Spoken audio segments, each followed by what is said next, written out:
À peine, ouais. L'histoire vraie de vraie à peine romancée de Mélina et Céline.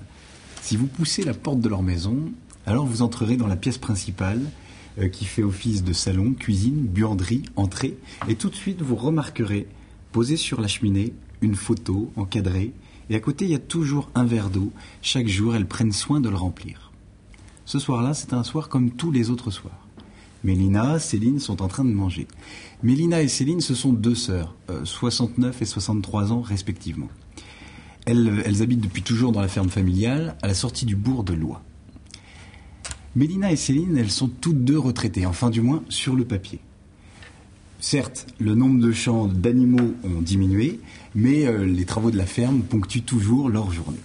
Et ce soir-là, elles sont en train de manger, elles regardent la télévision, et tous les soirs, elles regardent la télévision en jouant au Scrabble avec les lettres en vermicelle de leur soupe. Et tous les soirs, elles se plaignent contre la direction de la chaîne qui a avancé l'heure de leur émission préférée, les chiffres et les lettres. Ce soir-là, un bruit de moteur, des phares qui les éblouissent. Mélina se lève, une voiture vient de rentrer dans la cour. Elle se lève, elle s'approche de la fenêtre, faisant semblant de ne pas regarder, mais en regardant quand même. Là, il y a un homme qui sort d'une grosse voiture. Il tient à sa main un document. Mélina a fait le signe à sa sœur, Céline, la plus jeune, d'aller voir. Céline se lève, elle ouvre la porte, et puis dans une formule très accueillante qui donne envie d'entamer la conversation, elle dit « C'est pourquoi? Qu'est-ce que c'est ?» Et l'homme se met à parler un français pas très correct, avec un accent américain, il s'excuse de la déranger, et puis il montre une photo. C'est une photo en noir et blanc. Sur cette photo, il y a deux petites filles qui sont en train de jouer devant une maison. À côté, il y a un soldat américain. Céline, elle prend la photo, elle demande à l'homme d'attendre. Elle disparaît dans la maison et l'homme entend les deux femmes parler. Céline ressort de la maison et elle dit « D'où vient cette photo ?» Et l'homme qui dit que son père a été soldat américain et qu'il est venu en 1945 du côté de Loie, et d'après ses renseignements, il lui semble que la photo a été prise ici, devant cette maison basse. Et Céline lui dit qu'effectivement, et que les deux filles qui sont sur la photo, c'est elle et sa sœur. Céline, elle se souvient pas, elle était trop petite. Par contre, sa sœur s'en souvient très très bien du jour où a été prise la photo. Elle se souvient qu'elles étaient en train de jouer devant cette maison, deux soldats américains sont arrivés, ils leur ont parlé, elles n'ont pas compris, et puis il y avait un soldat très souriant qui s'est posé à côté d'elle. Le copain a pris la photo.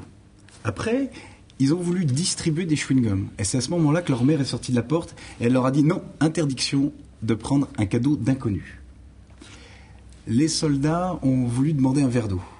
La mère a pris les deux filles par la main, rentré dans la maison, et elle a dit « Messieurs les soldats, passez votre chemin », et la porte s'est refermée. Céline, comme je vous le disais, elle ne se souvient pas de cette histoire, mais Mélina, sa sœur aînée, se souvient très bien, et je crois qu'elle a eu toujours beaucoup de peine à repenser à cette histoire. L'homme remercie Céline, et puis il repart. Seulement, au moment où il démarrait la voiture, il a vu que Céline ressortait, et elle ressortait avec un verre d'eau. Elle s'approche et lui dit « Ma sœur Mélina tient absolument à vous offrir ce verre. » L'homme boit, et à ce moment-là, on voit Mélina qui sort de la porte. L'Américain éteint sa voiture puis dit « Permettez-moi de vous prendre en photo. » Et c'est ce qu'il a fait. Il les a pris en photo devant la maison, comme en 1945. La rencontre a été brève. En tout cas, quelques semaines après cette rencontre, elles ont reçu un paquet. De la poste, il y avait une photo. Elles l'ont encadrée. Si vous poussez la porte de leur maison, vous entrerez directement dans la pièce principale qui fait buanderie, entrée, cuisine, séjour, et vous remarquerez sur la cheminée une photo encadrée et à côté, toujours un verre qu'elles prennent soin de remplir chaque jour.